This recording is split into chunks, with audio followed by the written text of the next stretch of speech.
Go ahead, John. Hey, Jerome, this is John Warner. How you doing, John? Good to see you. I'm doing great. Good to see you, man. Yeah, what are your emotions coming back to the Farrell Center, coaching against Coach Drew? I really don't know. I mean, obviously, there's going to be emotion. It sucked the other night when they lost. I was rooting for them. Felt like we lost. And so I mean, there's obviously a very strong connection there, and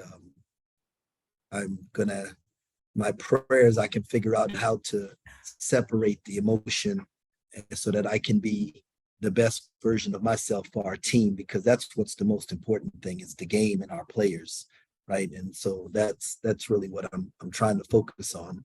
But you can't ignore the elephant in the room. And what are some of the things you maybe took from Coach Drew that maybe helped you transition into becoming a head coach? Man, there's so much, John. I've texted and called Coach several times just to tell him what a great job he does as the head coach. When we were in the middle of it, I don't think I told him enough what a great job he was doing, because we were always just trying to figure out how we could get a little bit better, and in the midst of that, I don't think I did a good job of just letting him know, man, he was doing one heck of a job. And the proof of that, the success that Paul and Grant and Matt and, other people who have been under him have had. And now in my situation, because he prepared us, he gave us, he taught us, he set a great example and of what servant leadership is, and and how to empower people to be the best version of themselves. And so there's just so much that I've taken from. Thanks, Jerome. Next question to Alec. Hey, Coach. Thanks for doing this. Hope you're having a good week down in Texas. After the Texas game, you talked about how much fun you had watching Cam Carter play against the Longhorns. What do you think the biggest key was for him finding some consistency scoring on Tuesday night? Cam was one of those guys that he doesn't feel the moment, no moment's too big for him. And so he just plays, right? And I think that's what happened. First game against West Virginia, first Big 12 game, maybe he overthought it, and stuff, instead of just being who he is, which is a hooper. And in this game, I thought he just, relaxed and hooped, and, that helped him. And then as far as consistency as a player, that's something that, he's had some really big highs, like against Texas and Kansas City, but then he's also had some games where he maybe didn't have as much success. How much of that do you think is maybe just related to going from playing less than 10 minutes a game to being a starter that's playing more than 25 minutes a game for you guys this year? No, it has a lot to do with it. Also, I mean, maturity, right? I mean, if Cam was consistently giving us 17 points a night, we'd be talking about him going to the draft, right? And but he's inconsistent because of experience, and the more experience he gets, the more consistent he'll become, and that's just the part of the process. Thanks, Coach. Thank you. Next question to Derek. Yeah, Coach, the idea of dessert after a road win, is that something that you saw at a prior stop, or did you kind of create that here in Manhattan? No, our very first road win when I was at Baylor was against Purdue. And I remember after we won, Coach Driscoll said dessert, right? And I didn't know what he was talking about. He's like, man, when you get a road win, you get to eat dessert. And so I've always kept that in my head. And so as Coach Driscoll, Coach Mills, Mac, other guys who've been on our staff, their programs, whenever they win a road game, I just text them dessert, the word dessert, right? Great road dub, dessert. And it's just something and so when we won at Cal, there wasn't a dessert spot to go to. And I just told them, hey, we'll get it. And it took a while for us to deliver on the dessert, and everybody was giving me a hard time on it. And so I wanted to make sure that this one that we delivered right away. That's pretty cool. How much improved are you guys as a club right now since the Butler game? And is there a certain area where you've made the biggest stride in since that loss? Well, I think as a staff, the Butler game taught us a lot about how to do and not to do for us on road trips with our team. So that was a huge improvement and a great learning lesson for us. As a team, I think the thing we've tried to improve on the most is cutting down turnovers. And I feel like we've done a better job of that. And our conditioning level is at the point in our focus where we're, given a consistent, early on, I will talk about, man, we only played about 20 minutes the way we need. We're playing about 30 to 35 now. And now we just have to be able to sustain that. Thanks, Coach. Thank you. Next question to Michael. When you get the win, is it easy to de-emphasize that number on the right at 103, or do you guys get after it in the gym on emphasizing defense here the last few days? Well, we're always going to emphasize defense, but there are some nights, man, where these dudes, they spent all summer, they spent their whole life, being in the gym shooting. They didn't go in the gym and do defensive slides, right? And Texas was scoring, and we had to keep scoring. And so, it was one of those games where both teams were playing at a high level offensively. And, it's crazy to me is when the games are, 55 to 50 or 60 to 55, you get the questions of, man, your offense sucks and what's going on and this and that and the other. How can you improve on your offense? Well, now we score 116 and it's like, man, your defense sucks. Well, no, the other team is good too. Did y'all, it's not like we're going to win 116 to 40 against the University of Texas at Texas, right? And so, it was one of those games where both teams were scoring, playing at a high level offensively, and you just have to roll with it. Now, are there some areas we can look back and say, man, we could have got a stop here and a stop there? And yeah, we're gonna tweak those things. But man, like I've told y'all several times, I have a friend named Tim Malone, and after every staff meeting, right, we would have at Baylor when he was there, talking about our defensive coverage and everything we're gonna do, he would stand up and say, I hope we make shots. And you know what? On Saturday night against the Bears, I hope we make shots.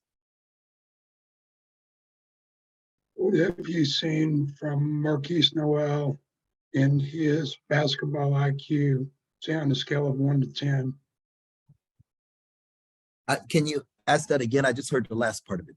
Marquise Noel, as far as basketball IQ goes, on a scale of 1 to 10, where does he rank? I'm not good with scales. I just tell you this, that he's played for 3 different coaches in the last 3 years, I believe, and had to learn 3 different ways of playing the game and have to try and see the game through 3 different guys' eyes. And he's been able to do that. And, I'm thankful that Keith is a 22, 23-year-old, man.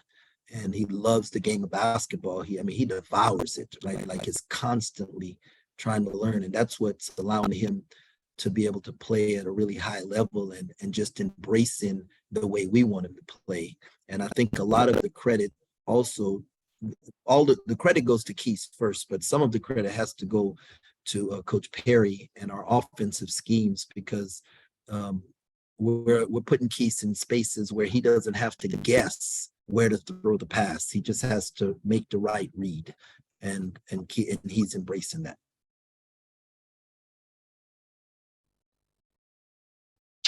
Thanks, Coach. Go to Cole now. Yeah, hey, Coach, I was just wondering, obviously, I'm sure you had a chance to watch the game. You referenced it with the Baylor and TCU game, but look at a kid like Keontae George, What kind of goes into stopping him, and just how good are those guards for Baylor? The guards are very good for Baylor, as good as a collection of guards as there are in the country. You don't stop a kid like Keontae George. You just hope to make the shots difficult, right? And then the percentages will play out. But it's never just one guy. Like we've got to guard 5 against 1 and then be ready to rotate and guard 5 against 1 again. And then Naquan had those 2 fouls early in the game against Texas. What does it say about your team that you were able to do what you did in that first half against Texas without, one of your frontline guys? That we've got a group of guys that all care about winning, and they understand next man up mentality. And I mean, we have some talent on our team. I mean, one of the things that we did as a staff, I feel it's like we brought in enough guys who could play in the Big 12, right? Who can help you win games in the Big 12. And, Bebe goes down and David, he steps up. David goes down and now Bebe has stepped up, and Ish has stepped up, and Tyke has stepped up. And, guys, they're ready. They're not sitting on the bench when they're not playing pouting. They're caring about the team and about winning. And so it says a lot about the character of the guys. And then last one for me, Baylor starts off 0-2 in the conference. I don't know the last time they did that. I'm sure it hasn't been very often. You would know, but just you feel like maybe there might be a little bit of desperation on that side. And how hard is it to play against a team that knows that this is a game that they really need to win? Every game in the Big 12 is a game that everybody needs to win, right? And I know that staff over there, they're not panicking. They find solutions. That's what they do. Everybody can see problems. Those guys get together and figure out solutions. And so, and this is not a must win for them to make or break their season. It's the next thing that they have to do. Just like for us, this is not a must win for us to make or break our season. We're going to take every game, 40 minutes at a time, and going to watch it regardless of what happens. And so, this is not about them and anything like this. It's about Kansas State and us doing the best that we can do in those 40 minutes. All right. Thanks, Coach. Good luck. No problem. Thanks, Cole. Then we'll go to Vince. Hey, Coach Tang. I don't know if I've ever introduced myself yet. I work in Topeka. I'm the sports director over at WWW. Thanks for your time. I guess to piggyback off of what Derek was talking about when that Butler loss, did you envision this team being what it is now? You guys, I believe, 13-1. Did you see that, when you came in, you recruited all these guys, and some people have said, wow, Coach Tang has done a terrific job. Did you see this team being in this position where it's at right now when you first came here? That was the vision that we sold the guys to get them to come in. As we showed them our non-conference schedule, and we said, if you're a part of this roster, can we beat this team? Can we beat that team? Can we split with these two teams? Can we, go 2-1 in the Caymans? So you give guys a vision of what you think you can do, and can we win, go 8-10 or 9-9 in the Big 12. And if we do that, then we can get to the NCAA tournament. So that was the vision we were selling all along. I didn't know how we was going to do it and exactly what it was going to look like, because it all depended on who was going to join and be a part of it. But I love the group that we have right now, and they've really bought in to caring about winning and doing whatever it takes to win. And whichever guy's night it is, they're going to let him be that night. And I think one of the things I'm really, really proud of is early in the year, Cam Carter would hit 2 threes, in the first half and not get another shot in the second half, right? And I would tell y'all I have to do a better job as a staff, but really the team, when a guy gets hot, you should get him the ball, right? Like that's what good players do for each other, the guys that care about each other. And I think we saw growth, the other night. Cam hits a couple and they're still trying to get him more shots, Keith is going, they're trying to get Keith's shots, so you love seeing that growth when they're recognizing what we have and what's working, and it's not coming from the staff. Thanks so much, Coach. Appreciate your time. Thanks, Vince. Okay, we'll go to Kellis next. Hey, Jerome, I hopped on a minute late, so if was asked already, just tell me. But when you're coming off of a performance when you score 116, how as a team do you reset and, realize that maybe that's not realistic every single night and refocus on Baylor? And, even if we don't score 100, we can still win the game. Yeah, we didn't even talk about it. Our thing is we celebrated that night, let them enjoy it. Next day was about, going 1-0, rehabbing, doing what we need to do. And now we're just going to go play. And the pace of the game and the style of the game determines what happens, but we didn't go in thinking we was going to score 100 points and, definitely not thinking about that this next game. We just want to have one more point than the other team. And at least externally, it seems like that game at Texas maybe raised some people's expectations, or at least, opened some eyes about you guys. Watching that, did you have any moment yourself where you thought, boy, maybe these guys are a little bit better than I thought? No, not really. Like our goals haven't changed from the beginning of the year, and we have certain things that we want to accomplish, and we're going along the road. We don't know how. Like I can't tell you, hey, we said we were going to do this and went on the road. We didn't know we were going to play 3 ranked teams to start the Big 12, right? I mean, you just never know.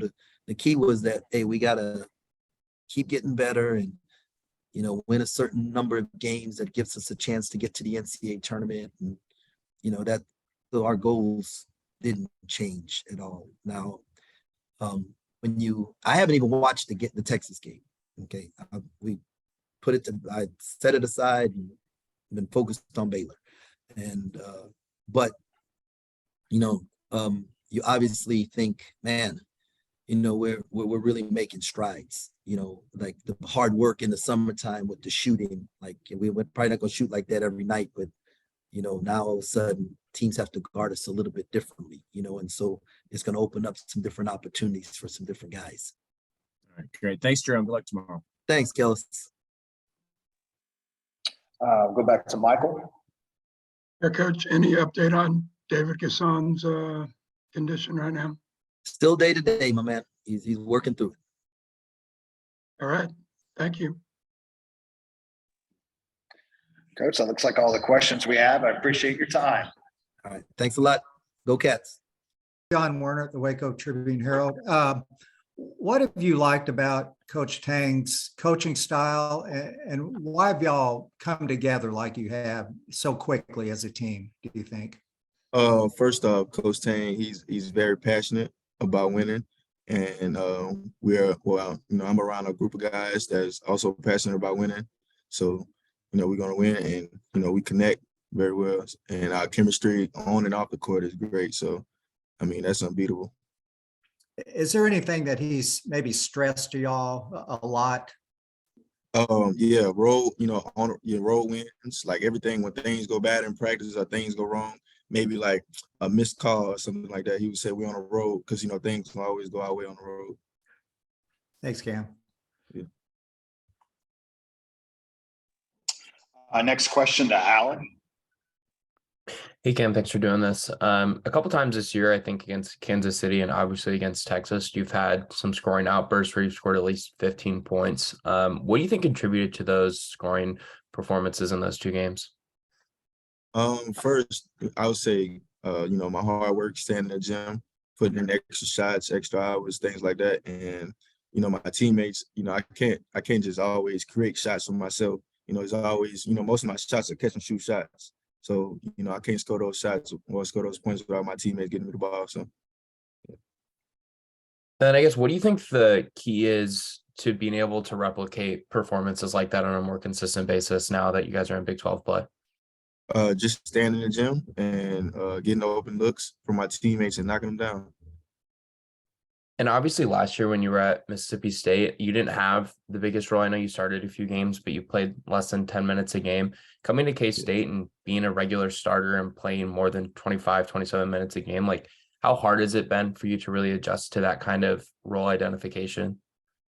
It hasn't been really hard. I just want to do everything that coach asked me to do.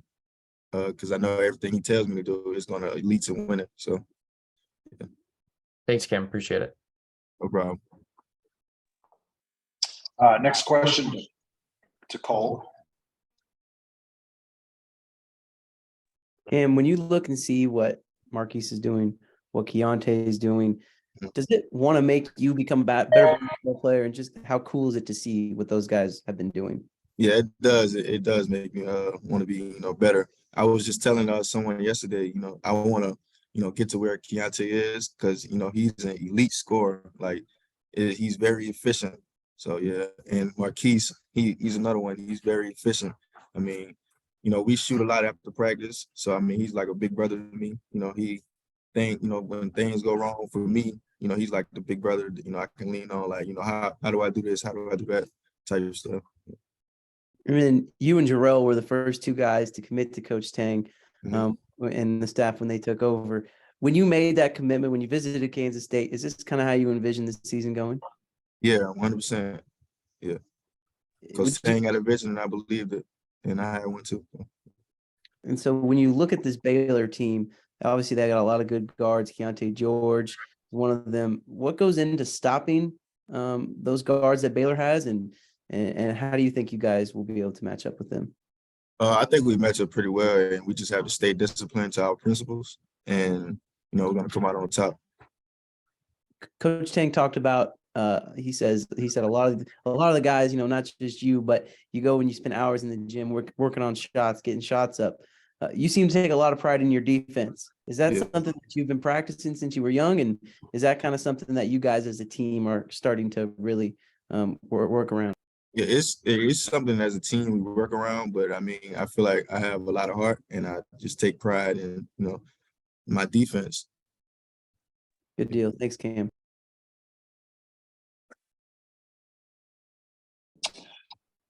Next question to Vince. Hey, Cam. Yeah, what's up? So I asked Coach Tang this when he first came there. You guys obviously are 13-1, right? Yeah. How did you envision that? Because I asked Coach that, and he said yes. As you talked about the vision, when you first got here, and did you see this team being at this point right now? Yeah, I did, because Coach Tang, he told us, he didn't come here to rebuild. He came here to elevate, and that's exactly what he did. So I mean, I trust Coach Tang I trusted him from day one. So and everything he told me, everything he tells us, it's been true. So. And do you think that's important? I would say probably building a culture for you guys to keep that locker room, tight. You guys seem like it's a very tight group. Does that kind of help the culture too, for not even just this year, but for future years too? Yeah, 100%. I mean, Coach Tang put us all in the same apartments purposely.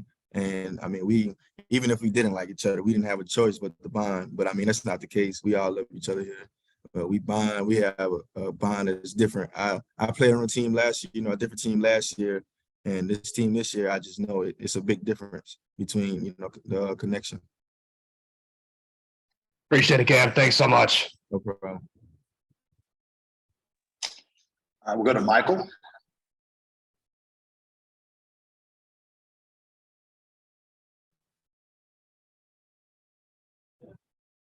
Yeah, Cam, was there one aspect of your game that Coach Tang pointed out that he liked when he came to see you at Mississippi State? Yeah, he told me, he liked how hard I played on both ends. And yeah, that's pretty much it. And what areas have you worked to improve your game since you've become a college player? My shooting and my playmaking, because I know in the past, I would get a lot of turnovers from not playing off 2 feet, or seeing things a little too late, making wrong reads sometimes. And Coach Tang, watching film with him and the GAs, they help me, make better reads on and off the ball. Backdoor cutting, if it's passing, when to shoot the ball and when not to shoot it. So yeah, Was there a certain point Tuesday night when you guys realized that everything was kind of clicking from an offensive standpoint?